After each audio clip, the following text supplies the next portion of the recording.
Over the last 100 years, the global population of cheetahs has dropped by over 90%.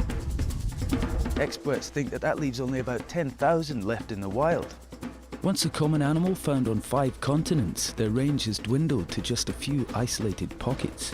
Years of human population growth has resulted in habitat loss, a shrinking prey base, and increased poaching from livestock farmers who see these highly specialized predators as pests.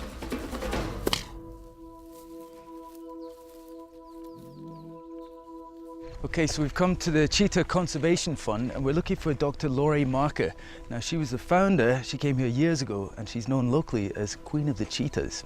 Hey, hello, welcome. Hello. Hi, how are you? Glad to have you here. Dr. Marker ran a wildlife park in Oregon, USA, and was breeding cheetahs in captivity before coming to Namibia in the 70s. I don't see any yet. Well, we've got I know that the camouflage is very good. Oh. Their mother was shot when they were tiny babies, and we've hand-raised them on bottles, and that's why we're able to walk in here with them. Yeah. Cheetahs, though, are not an aggressive animal. They believe in flight versus fight. So even in the wild, you can chase a cheetah away from a kill. What's the main challenge that is facing the cheetah as a species today? Well, their biggest problems is that of habitat loss and then loss of their prey and the human-wildlife conflict. So their ultimate survival is all in humans' hands. Laurie and her team at CCF act as a rapid response unit that regularly rehabilitate and release wild cheetahs that have been injured. Oh my gosh, it's just horribly thin. They've just been called out to collect an orphaned cub whose mother was hit by a car.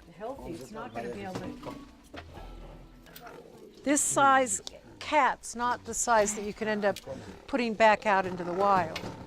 In order to get him healthy, he's going to have a lot of attention, and that makes them too habituated. Although it can't be released back into the wild, this cub will enjoy a permanent home with other cheetahs that CCF have rescued.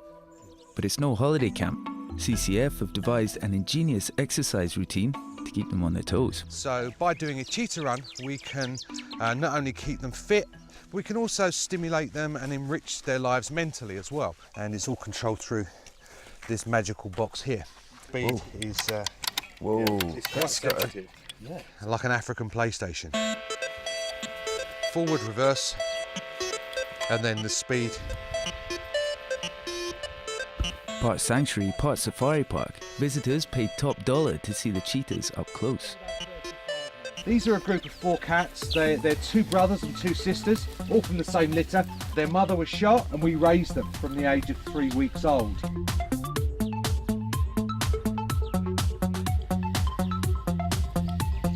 Known as the ambassadors, these long-term residents play an important role in CCF's wider conservation strategy.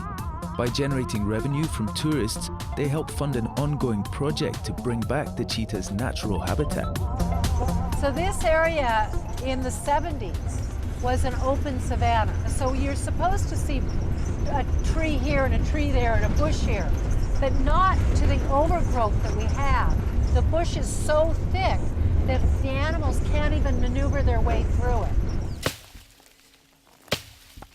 Basically what you see going on here is we are thinning the bush. We're not trying to get rid of it. This is a native thorn bush. We're just trying to thin the woodland a little bit. So they're not just clearing this whole land, they're picking out very specific trees. Exactly. We have some species that are known to encroach. Dominantly, these are most of them are the acacias. When you think of an acacia, you're often associating that with African plains. So why are you cutting the acacias? The natural balance has been disturbed because of livestock farming over a very long period of time, fire suppression, also the lack of some of the mega herbivores that used to roam across these savannas. The mega herbivores, we're talking elephants. So you're doing the work of the elephants and the rhinos right now? Somehow. Somewhat. Bush encroachment has seriously infested at least 14% of Namibia, causing severe negative impacts on the habitat by reducing soil fertility and the amount of land and water available for wildlife and farming.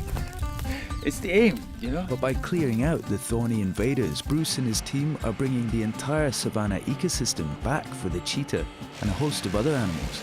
And what's more, he's making it financially viable by turning the problem into a product. 10 tons a hectare, 12 million hectares, 120 million tons of unwanted standing woody biomass. So here it is. This is the acacia that we just cut down. By applying heat and pressure to the pulverized acacia, the biomass is binded to produce a solid briquette or bush block without using any chemical additives. And here we are. It's a finished product. Yes. Woo, still hot. Profits from the bush block program fund yet another innovative strategy to save the big cats. And it's all about big dogs. Anatolian shepherds are the gentle giants of the canine world. By giving them to farmers who've been known to shoot cheetahs on site, the cats are kept at bay and, most importantly, alive. They hear that a dog is here, they'll barking and they go, well, I don't want to get anywhere near that animal. And then the predator stays away.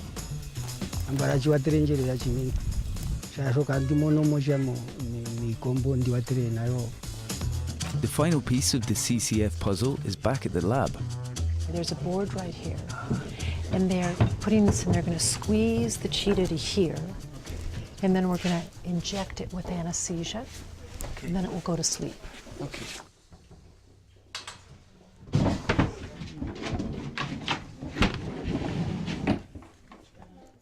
There we go.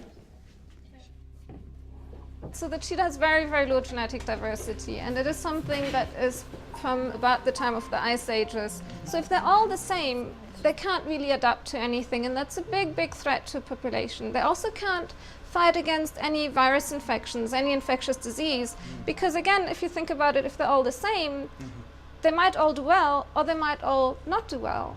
Yeah. And that's a huge risk, because if they all do badly, then we've lost our cheetah population very quickly. As well as researching wild cheetah behavior and writing the book on how to care for them in captivity, Laurie and her team regularly screen their resident cats and share their knowledge around the world. So they're checking Darwin's pulse here, they checked his eyes, we've taken a blood test, and now they're going to take a sperm sample, which is essential for the genetic research. Do you want to come and look at the sperm? Sure. It looks very good. It does? Cheetahs have about 70% abnormal sperm, but take a look. Number one, you'll see a lot of, it's like fish in the sea, okay? I'm guessing swimming in circles is not a good thing. No, it's not. You want them Straight. See many going in circles though?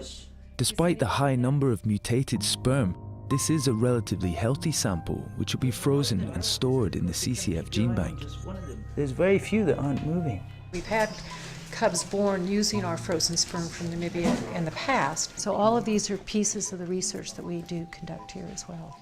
Well, the cheetah's survival is really in humans' hands. Growing their lifespan, helping reduce stressors, understanding what the diseases are. But it's not just the cheetah and nothing else. It's the cheetah within a system where there's people and there's livestock and there's wildlife. And we've got to make that all work